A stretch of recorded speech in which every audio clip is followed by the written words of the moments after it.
Brought to you by GTA, your island, your network. Bree and Jace, moldy walls posing health risk, have officials on high alert at the port. As you mentioned, those employees, 6 of them we've confirmed, were rushed to GMH, and efforts are underway to clean up the mold. What should have been a typical workday at the Port Authority of Guam turned into a visit to the hospital for some. Management at the Port Authority confirming there's mold spotted in at least one office at their facility. Coincidentally, it's the office where the staff's daily duties are to oversee safety at the port. Now 6 port employees from the safety office are being tested after mold was found on the walls.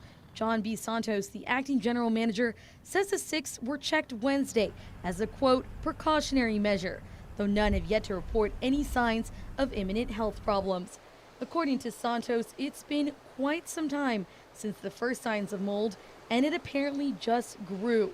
He's confirmed the mold is between the walls and could have potentially spread to air conditioning vents.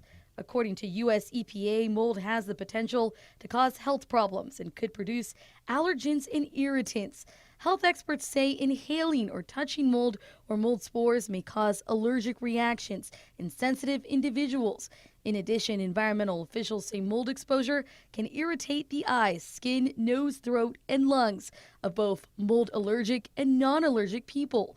Port officials investigated to find the source of the mold, and Santos says a portion of the mold has since been removed.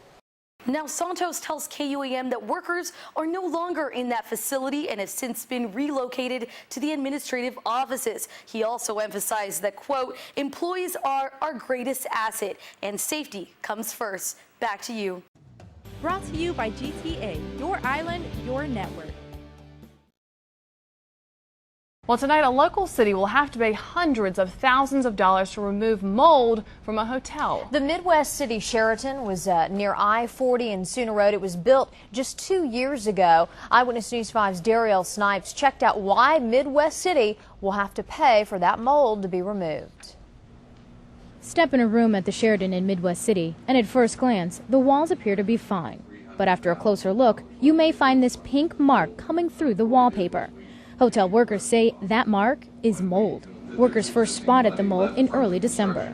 As long as it stays behind that wallpaper, it's not harmful. We have had the air quality test done in the hotel approximately every 45 days to identify if we have any issues. I think we have gone ahead and decided to close a couple rooms down. Midwest City owns the hotel, and it's been open for about 2 years. They say a malfunctioning air conditioning leaked behind the wallpaper, causing the mold. The city manager says at least 50 rooms have this problem, but it isn't big enough to shut the rooms down. And they are working on getting rid of the problem by remodeling all 152 rooms. 1, to fix the problem rooms, and 2, to make sure this doesn't happen again. The city's insurance company is disputing the claim, so the city has to pay out of pocket for now. The authority, which is the owner of the hotel, was not specifically listed, and so that's the bone of contention. The city isn't waiting for the insurance to pay up. They are using money left over from the construction of the Reed Center and the hotel for the remodeling. But we're proactively going to resolve the problem and get it back to where it ought to be. Now, work is expected to begin in June and last 6 weeks. The hotel will remain open during that remodeling. And the city's insurance company, American International Group, says it can't comment on the claims right now. Midwest City leaders say they'll sue to get their money back if the insurance company decides not to reimburse them. First tonight, a Grand Rapids family with a nasty problem. For more than a month, the inside of their home has been covered in mold, and they say it is making them sick. The family is renting and says the landlord would not take care of the moldy mess until now. 24-hour News 8's Mark Thompson is at the live desk to explain why the action. Mark? Well, Susie, that landlord is cooperating now, but the family says it wasn't until a neighborhood association, the city, and finally we got involved that he decided to take any action at all. And meanwhile, they've been living in this moldy house for weeks, and they say they can't afford to move. Not only is it gross and unsightly, but Kimberly King says the mold in her house is making her family sick.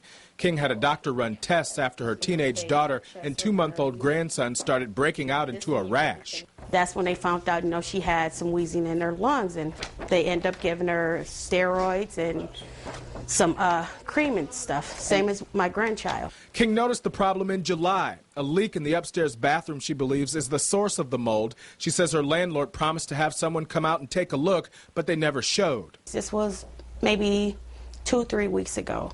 Concerned for her family's health, King took action, calling her neighborhood association, who in turn called the city to try and get an inspector out to the house.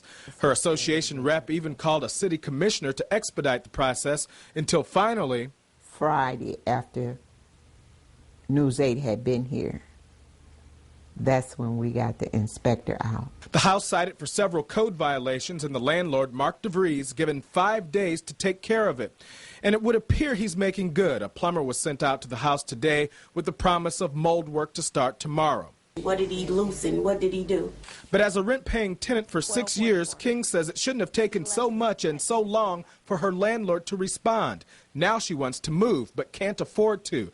At the very least, she needs a place to stay while the mold is being removed. So therefore, he should be responsible to put me and my family somewhere. And before we left the property, her landlord responds. Great. Well, I appreciate you getting back to me. DeVries agreeing to put King and her family up into one of his other units until the mold problem is resolved.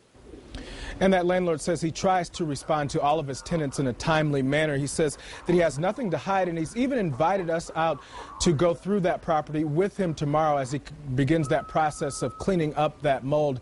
He says that the Kings have been good tenants, and he hopes that they can resolve this issue and that they will continue to rent from him in the future. Back to you.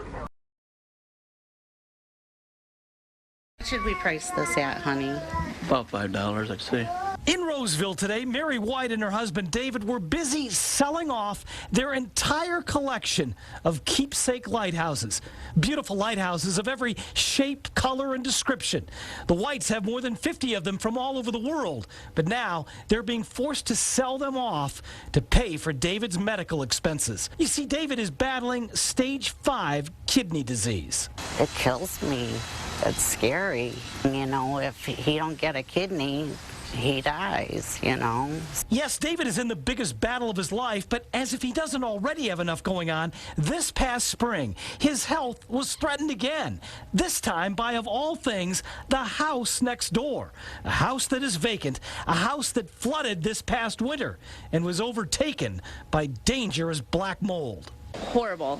We couldn't even sit out on the front porch for 5 minutes without getting a headache. Horrible without a doubt, but Mary says for her husband David, who is immune suppressed, that black mold could actually be deadly because his body has so much trouble fighting off germs. So he doesn't have an immune system, so he can't get a cold or anything like that, or he can possibly reject his liver and die. Right away, Mary started a one-woman campaign to get rid of that black mold and protect her husband. We tried to get a hold of the mayor. We sent an email to him. I repeatedly called the city. I called the EPA. Finally exhausted and at the end of her rope, that's when Mary called the Call for Action team.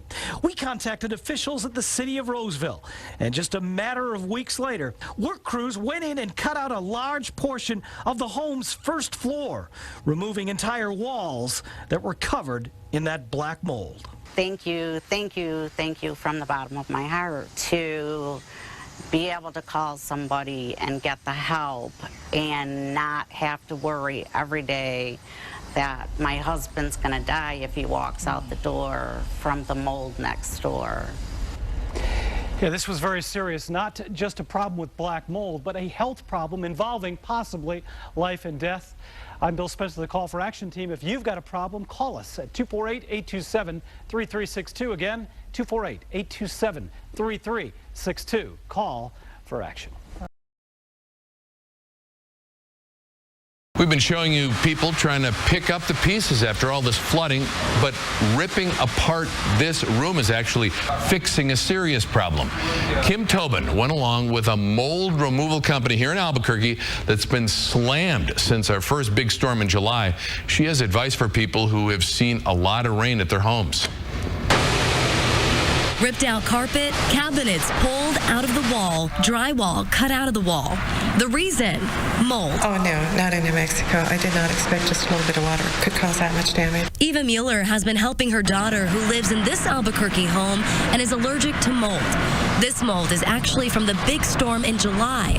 The mold spread fast and fierce through the home. Well, it's been 7 weeks already. They're still closing off areas, and the family says they don't know exactly when they'll even be able to move back in. If it didn't get properly dried out with professional drying equipment and meters to confirm it's dry, you may want to have somebody come out and take a look. John Maddock from Paul Davis Restoration says mold can start growing in 72 hours. It usually starts in dark, low airflow areas like in cabinets, wall cavities, and the attic. He says you can't just wipe it down with bleach and expect it to disappear. You don't really kill mold. It might go dormant, but the minute moisture or humidity is reintroduced, the problem surfaces again and goes airborne. And Mueller has some advice for homeowners hit by the recent storm.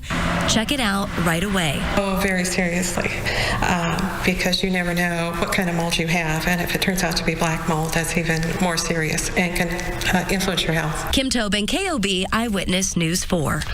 Mold removal can cost thousands of dollars. Many people don't know if their homeowner's insurance covers mold removal.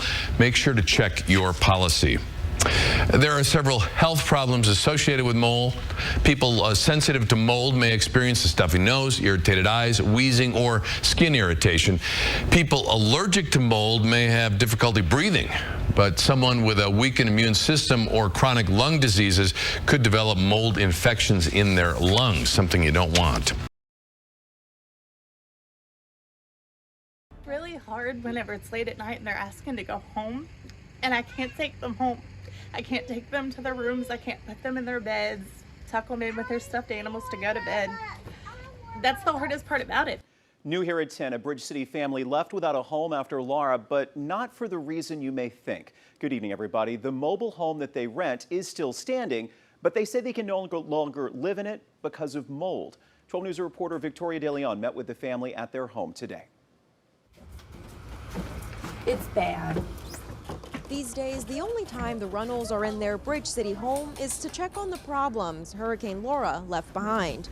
This, all the way from the ceiling. The biggest problem is mold, which is not easy to get rid of. When we came back in and smelled how strong the mold was, we knew it wasn't safe for the babies to be in here. Having kids that young with mold allergies. After multiple attempts to get a hold of their landlord, they picked up and left. 12 News also tried calling the landlord, but we haven't heard back. The Runnels spent a couple of nights in a hotel, but Cassie's husband went without work for 2 weeks, so money quickly ran out. For now, they're staying with family for as long as they can. And then after that, we're going to be in some trouble. We need to find somewhere to live permanently so this isn't an issue anymore. The family wants out of their lease, but not being able to communicate with the landlord makes that tough. They fear getting hit with a lawsuit and being asked to pay back rent. An attorney tells us the state of Texas recognizes something called a warranty of habitability. What it says is, look, if I'm renting a home, then my goodness, if the home is not livable, if it's not habitable, then I don't want it and I shouldn't have to pay for it. So you have to establish that the home is not habitable in order to try to break the lease. Texas Division of Emergency Management has a hotline set up for families who need help, but Cassie says it hasn't been easy getting through. They said that for people in Texas, they're recommending we call 211.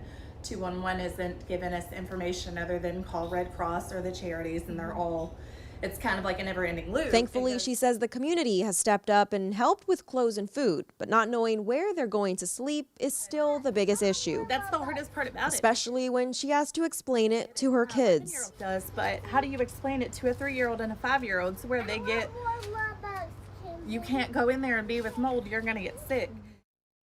So Cassie tells us the biggest problem they're running into is finding a 3-bedroom home or apartment that's available right now. For those in similar situations struggling with renters' rights issues, we've got links on our website to help you navigate your rights.